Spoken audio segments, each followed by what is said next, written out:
Magdalene's blog 24. Ariane wondered whether Sarita had told Casva any of her own store of tales that I had told Ariane of. Sarita said she hadn't, but then, in answer to Casva's repeated requests, she did relate one about the goddess Durga and another of the god Vishnu. It was Ariane's turn to be fascinated, and then Marcellus joined in too. He had been based in Egypt before coming to Antioch, and had been amazed at the ageless magnificence he had witnessed there. Ariane knew much of Egypt's past, and hearing of their ancient myths, Sarita was entranced with the resonances to her own stories. Osiris, who conquered the whole world with his music and his goodness. Osiris, the dusky-skinned, was rather like Vishnu himself, or perhaps an incarnation of him. Vishnu rode on the fabled bird Garuda, a swan-like eagle, whereas Osiris had the wonderful phoenix. Were these the same bird, and they the same person? Had they been real living people? They were both meant to periodically return. Was Zoroaster one such return?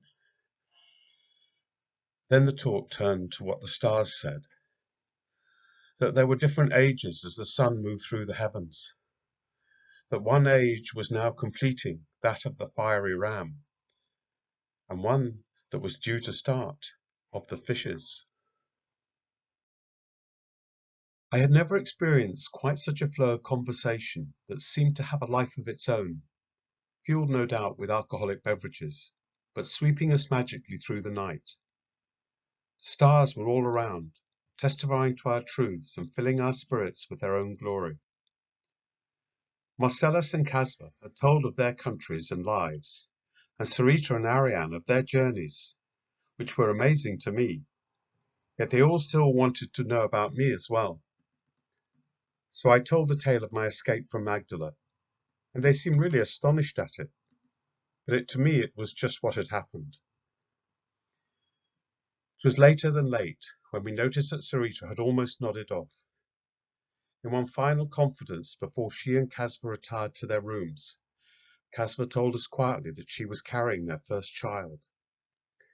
Sarita smiled languidly under her long dark lashes as we congratulated her, and Casva too. It is very early days yet, but she has moved beyond the sicknesses, and will be ready to announce it soon. For now, please keep it to yourselves. But this evening has been a kind of celebration of the coming event, and we are so glad to share it with you. I hugged them both good night, and Ariane and Marcellus did as well. Then the three of us left, walking over to the veranda edge, looking into the dark countryside. The night was old, and familiar star patterns were arrayed across the sky. Instinctively I looked where the sun would soon be edging a pale light over the horizon, and sure enough, the morning star was already bright in her glory. Ariane and I looked at each other, and Marcellus noticed it as well, as if for the first time. Venus, we told him, and he seemed genuinely surprised or impressed. Probably the effect of being up all night and talking. But there she shone, as if to confirm that everything we talked of was still in play, still happening now, just as immediate as the armies of Rome themselves. I have seen her in the evening sky, he said, and now being born into the morning light, as if in the myth itself, unblemished beauty, he said, and I noticed not for the first time that he looked very handsome too. He put an arm around each of our shoulders and pulled us gently to him, one on either side. Neither of us resisted, but we nestled against him, gazing silently into the soft face of the day's dawning light. For long minutes we stayed that way, and then we moved over again to settle on a couch. He was almost asleep himself, and Ariane and I laid him down and covered him with his own cloak and another curtain drape. He closed his eyes and slept. We went back to our rooms. I shared with Ayala and Helena, but neither were there. I leant for a long while at the open window, listening to the sounds of the new day stirring.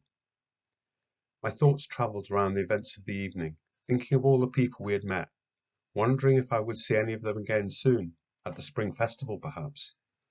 But the face that sprang most strongly to my thoughts was not Marcellus or any of the other guests. Rather it was the face of that young man we had passed on the way, not from the first group of earnest young Jews, but the other one with a ready smile and the laughter in his face.